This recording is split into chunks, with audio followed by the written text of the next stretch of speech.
Seeking a connection with others is a sign of weakness. It's running away. The strongest animals don't form groups. They act alone and need only themselves to survive. Those who betray themselves to fit into a group are pathetic. There's no beauty in living like that, but I don't really mind. I just want someone to understand me. For those I love, and for those who love me, I want to keep moving forward and never look back. Welcome in, all of my average gamers for another Most Average review. Today, we are going to talk about Silent Hill: The Short Message. Now, where to begin, I don't know. This type of subject matter can make it tough to talk critically. For some of this content, this content can be incredibly sensitive. For others, they may say like, I don't know, toughen up and at the very least be able to discuss the subject matter to be able to find a way through it. Now, for me, I think this is a subject matter that needs more light shed on it and try to have people more aware of, subjects like self-harm, like body dysmorphia, and social media envy, and dangerous thoughts like that. I think are definitely something that needs to be touched upon more, but it needs to be handled with care. And did the short message handle it well, and did they convey their message? To the latter, yes, and very heavy-handedly so. To the former, well, I have some thoughts about it, so get into it, shall we? I'm OG, y'all new to the game.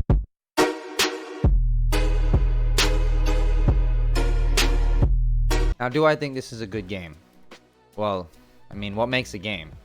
I think this particular piece of content, it really blurs what we call a game nowadays. Like, yes, this is definitely an interactive piece of media, but are all interactive pieces of media a game? Is this type of content fun or engaging? I mean, I would definitely say I was enjoying myself, in parts, but I don't know if fun is the right word to describe it. And yeah, I was engaged, but more so how I would be engaged in watching a series or film, and not so much how I feel engaged when gaming. Now, I think this is a topic that will vary vastly on opinion from person to person, with major figures in the industry like Kojima, who has talked about for years now how he wants to blur the line between movie and game. This type of content really comes to mind when discussing that. It's short and fairly easy to digest, but depending on the subject matter or the message or the underlying themes, it can be something that sticks with you for years. Similar to how a movie can, or a TV series can, or a book. But I'm just not much of a reader, so I forget to mention that sometimes. But at the same time, be engaging and interactive in ways similar to a game, and how it can really immerse you in the environment and in the moment. And I do think there is a need or a desire for that type of content, but for me, this just didn't quite do it. Now, this is a free-to-play game and was released as more of a teaser for the new look of the Silent Hill franchise, and honestly, I think that in of itself lies a lot of contention, as myself and many other Silent Hill fans feel this is not a good look or a good glimpse of what may be to come for the series. If they would have just dropped the Silent Hill name and called it The Short Message, and maybe had an Easter egg or two dedicated to the Silent Hill series, as it does have some familiar faces from the series that worked on it, this piece of media would have been received far better, in my opinion. But I do understand that by having the name Silent Hill attached to it, it's more likely to have a larger player base, or a larger number of people at least try it out. In the long run, though, is that better? What is better? A smaller player base, but a better reception, or a larger player base with a worse reception? Because I do think a lot of Silent Hill fans feel the name was used for namesake and brand recognition only. If they as developers were as passionate about this project and the message it entails as they claim to be, they would have let it stand on its own 2 feet without being propped up by a familiar and beloved franchise. I get it, okay? A lot of you right now may be saying I'm making a mountain out of a molehill. But to be honest, it fucking pisses me off. I'm not even that big of a fan of Silent Hill. I think maybe I've played 3, maybe 4 entries. But one of those was Silent Hill 2, you know, the GOAT. So I get the appeal of the series. But why I'm so pissed is it reminds me of how Ubisoft has absolutely butchered the Assassin's Creed series with Odyssey and Vlaha. As fucking Luke Stevens likes to say and use. The game Origins Assassin's Creed was an okay Assassin's Creed game. I wasn't super thrilled with it, but if they brought back a more like robust parkour system, I was pretty down with the new direction. Then fucking Odyssey came out. Now, mind you, Odyssey is a pretty good game, a pretty damn fun game, but it's a friggin' atrocious Assassin's Creed game.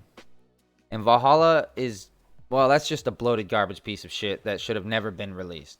But if it wasn't an Assassin's Creed game, and they just focused on being a fucking Viking game, you know, the game probably could have been a ton of fun, and honestly, I probably would have enjoyed it instead of absolutely, well, hating it.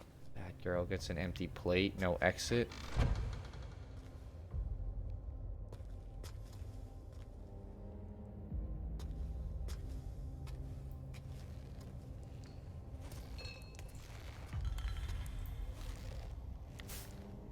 All your fault.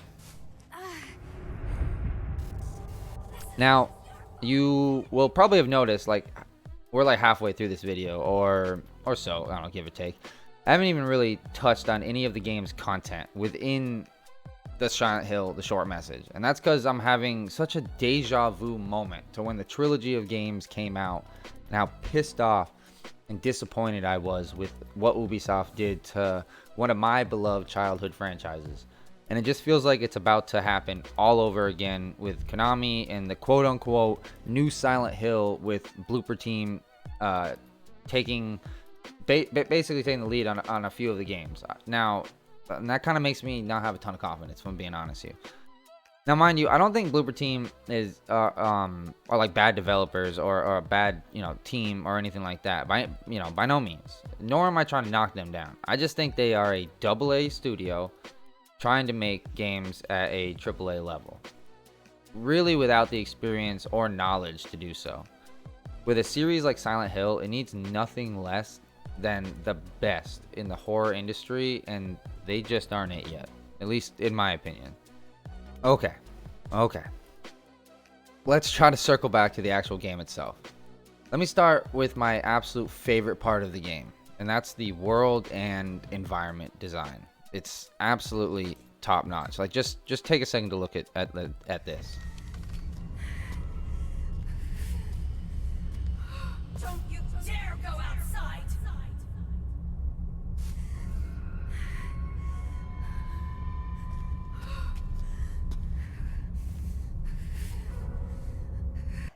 Me and my mom lived here. This is our living room.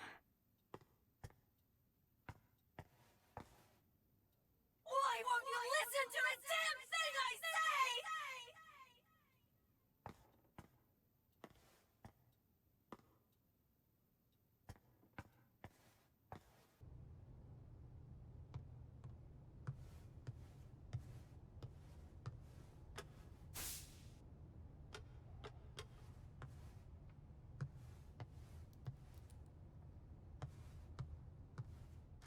With industry vets like Masahiro Ito working on the game, and sorry if I butchered that name, I can barely speak English, nevertheless, other fucking languages.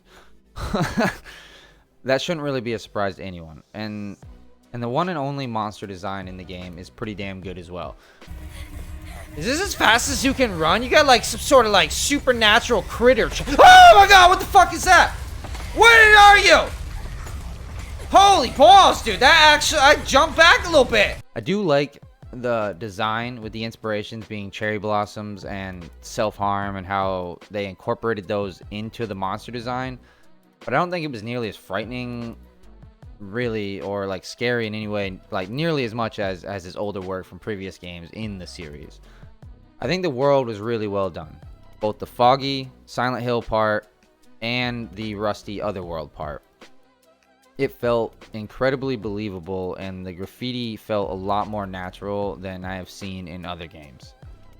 The rusty otherworld, on the other hand, definitely felt, well, otherworldly, and made me feel uneasy. And like, lay on top of that the sound design and the music, yeah, I would say at times I definitely felt creeped out, or at the very least, uneasy for sure. I wouldn't say the game really scared me outside of the few jump scares when the monsters would show up suddenly from behind a closed door, but it definitely made me feel uneasy at times. Like, the atmosphere, I think, was there. Unfortunately, that's where my praise kind of ends for this game. Now, I'm not against the psychological thriller slash horror walking sim type of game. I think with good atmosphere, music design, and a solid story, it can fuck with you 100 times more than a movie ever could, with really the same amount of effort or time sunk into it from the viewer slash player's side. This, on the other hand, just did not do it for me, like I said before. I think the main problem, outside of not having anything to do with the Silent Hill series, behind the retcon bullshit they added to make it fit into the world of Silent Hill, with the Silent Hill phenomenon. God, they really pulled a play out of Ubisoft's playbook with that one. No, I think the biggest issue I have with the game is the main character, Anita.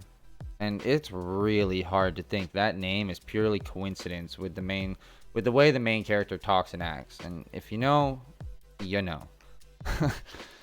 I think the subject matter of social media envy and body dysmorphia and self-harm and all the subjects that should be discussed and conveyed in media like this, especially in a respectful manner, I think that's something that should be done. I genuinely do think there should be more of a light shine, on it. And I don't think they were, disrespectful about this. It's just Anita is so over the top narcissistic and whiny. It makes it really hard to relate or feel sympathy for what she is going through. Because it very much is a real issue that many people around the world face. At least that's how it was for me. I couldn't relate. I couldn't get past the narcissism and the whine. Because, like, we all probably have a slight narcissistic side to us. But, like, this was just over the fucking top. Now, mind you, maybe someone else can 100% put themselves in the shoes of Anita and they would feel and act, a very similar way. I personally, I just don't see it. Then it comes to the pacing of the game and how it would glitch and cut to the live action scenes of the main characters, Anita, Maya, and Amelia. These scenes were supposed to be taking place in Germany, but the women were Japanese and they were dubbed over with American English. Dude, like, what? It absolutely took me out of the game, and it almost made me laugh nearly every time. It was just so jarring compared to the rest of the game. It reminded me a lot of Remedy and how they do their games. Even though I'm not a big fan of it in those games, Remedy does it far better than it is done here in the short message. I think especially because in this game, the character model of Anita was very much a step down from the rest of how the game looked. So all of a sudden, seeing a live action person in a scene, I think just made it that much more jarring. That and the fucking dub. Like, what the hell are they thinking? Just speak Japanese and have subtitles. Or at the very least, make it an option. Because the dub and the reverb they used with it just made everything sound very robotic. Basically made any sort of emotion or deeper meaning into what the characters were saying just completely lost with the use of the filter they used on the voices. The final thing that really took me out of the game and made it hard to continue was the strong use of motion blur. I think some games use motion blur properly, but overall I'm not a big fan of it, so I'm a little biased on that end. But the other thing was definitely the poor performance I ran into throughout my playthrough. I'm not sure if I will be able to find the proper footage to properly show it, but I routinely got frame rate drops and almost always got a stutter of some kind when it would do a transition from the foggy world to the other world.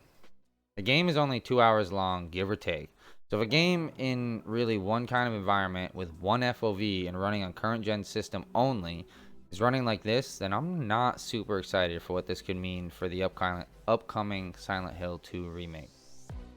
Now hopefully that game can get more time in the cooker if it needs it. I'm sure this game had to be ready for release for the Sony State of Play, ready or not, so they sent it out. By the release of this video, I'm sure a patch or two will have been released and it will run fine. Hopefully. But it did not run well during my playthrough. So all in all, do I think this game is worth your time? Honestly, I don't know. Maybe if you want to just check it out, maybe, you know, if you're into this type of horror game, or you really, you know, you think this subject matter is important to you and you want to, you know, see it from someone else's point of view, I don't know. And like I said, it's free to play, so it's, you know, it's not really going to hurt you. But, you know, I really tried to do this review. I vented my gripes, gave my praise where I could without really giving any, you know, direct plot spoilers or anything like that, just in case you did want to check it out. But I'm hoping, you know, Blooper Team, even though they didn't work on this directly or anything like that, but still, and Konami, hear us, hear the feedback here, and, you know, they give Silent Hill 2 Remake the time it needs, the love it needs. If it needs a little more time in the cooker, fucking delay it. Give it a little more time. All right, give us the remake we deserve as fans who have been waiting on a stagnant series for a long ass fucking time. Okay, don't pull a Rockstar. Okay. Well, my friends, this has been another Most Average review, and I hope you enjoyed my take on the short message. And hey, if you did, why not let me know with a thumbs up? And if you didn't, let me know in the comments below. If you did enjoy, don't forget to hit the sub button, as it really, really does help the channel out. And don't forget, stay safe, stay healthy, stay sexy, and go make some average plays for your boy. I'm going to catch you on the next one. Later, y'all.